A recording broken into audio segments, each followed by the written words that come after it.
Dans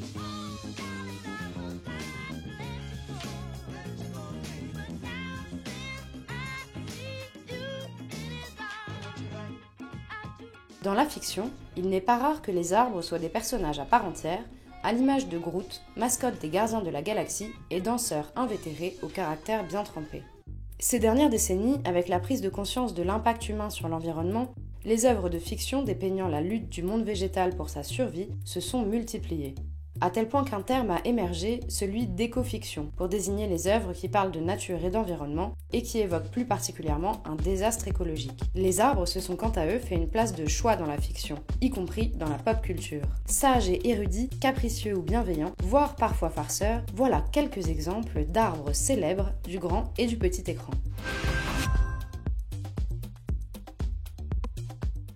Those little family of field mice that climb up sometimes and they tickle me awfully. I'm always trying to get somewhere with it.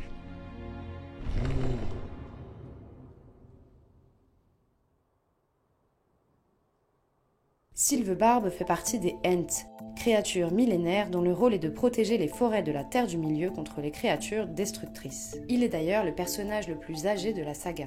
Bien qu'ils soient des êtres très lents et d'une nature plutôt pacifique, ils s'avèrent extrêmement puissants. Dans l'intrigue du Seigneur des Anneaux, il joue un rôle clé dans la défaite de Saruman et de son armée en faisant tomber Isengard. L'auteur de la célèbre trilogie, Tolkien, a été très marqué par son expérience de soldat pendant la Première Guerre mondiale. Dans ses livres, il accorde une grande importance à la spiritualité et à la nature, présentée sous un bien meilleur jour que les forces destructrices et guerrières. Many of these trees were my friends.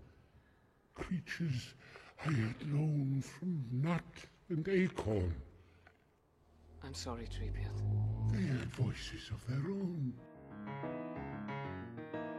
Le film d'animation Disney Pocahontas, une légende indienne, sorti en 1995, raconte l'histoire d'amour entre un Britannique et une Amérindienne au moment de la colonisation des Amériques, désignée à l'époque comme le Nouveau Monde. Fille du chef de la tribu Powhatan, Pocahontas est confrontée à un dilemme lorsque le conflit éclate entre son peuple et les colons. C'est Grand-mère Feuillage, un saule pleureur d'une grande sagesse, qui conseille les héros tout au long de l'histoire et empêche qu'ils ne se livrent à des combats meurtriers.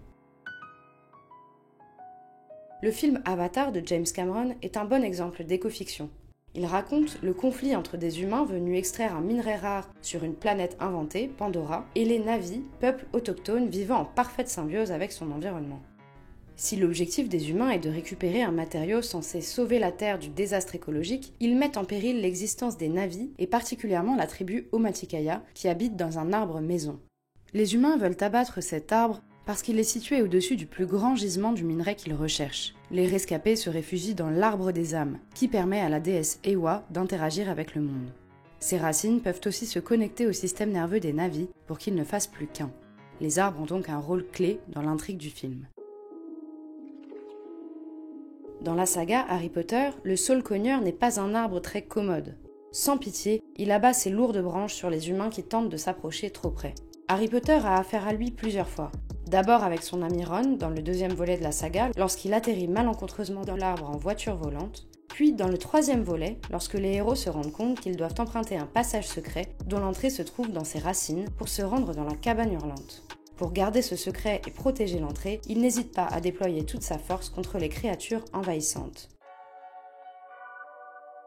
Dans un autre univers, celui du jeu vidéo Zelda, on trouve aussi un personnage d'arbre qui a un rôle clé dans l'histoire. L'arbre Mojo apparaît dans Ocarina of Time, le 5e épisode du jeu sorti en 1998. Le jeune Link, héros de l'histoire, vit dans la forêt de Kokiri, peuplée uniquement d'enfants. Un jour, l'arbre Mojo, qui est l'esprit protecteur de la forêt et le père de tous les Kokiri, convoque le jeune Link, héros de l'histoire, pour lui confier sa quête. Empêcher un personnage mal intentionné, Ganondorf, de s'emparer de la Triforce, une arme qui lui permettrait de semer le chaos dans le royaume. C'est donc cet arbre qui est à l'origine de toute la quête du héros pour rencontrer la princesse Zelda puis combattre pour ramener la paix. Nous arrivons à la fin de cette compilation tout à fait indispensable. Pour plus de lectures sur les arbres, consultez notre numéro de Noël, ce que les arbres ont à nous dire. Voici, pour finir, une dernière image de Groot. Okay.